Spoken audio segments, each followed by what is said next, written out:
ક્યાંય કોઈને જનતાના હિતની પડી છે ભલામણ. નહીતર ખરી વાત તો ઈ છે ને કે કોઈ દાગી માણસ ત્યાં ઘરે શું કરવા? ચૂંટણી પંચ હું મંજીરા વગાડે? આમ તો બહુ મોટી મોટી કરે ચૂંટણી પંચ કે એક પણ દાગી માણસ હશે એને મેં લડવા નહીં દઈએ ચૂંટણી.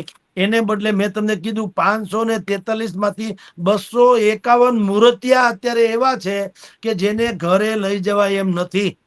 એની ચાલ ચલગત હારી નથી. બોલો તો એ છતાં બેઠા પણ સંસદ ચૂંટાઈને બેઠા છે. અને ટિકિટ છતાંય આપી છે, હું ચૂંટાઈને બેઠા છે. ચૂંટણી પંચ જાનમાં કોઈ જાણે નહીં અને હું વરની ફઈ હું ચૂંટણી પંચ એટલે તમારું કોઈ કાળું કૂતરું માનતું નથી. તમારા કાયદામાં છટકબારી કેવી? આ 543 માંથી આ 251 ગરી કઈ રીતે ગયા ત્રાસવાદીની જેમ? જેની ઉપર આવા સંગીન તમે વિચાર તો કરો સાહેબ કે રેપ, હત્યાની કોશિશ, અપહરણ, ખંડણી, લૂંટ, હવે આવા તો રીઢામાં રીઢા ગુનેગારો ઉપર લાગે એવા આક્ષેપો જેની સામે છે, સાબિત થયેલા, પાછા સજા પામેલા. બોલો, પણ કોઈને આવું ગમતું નથી.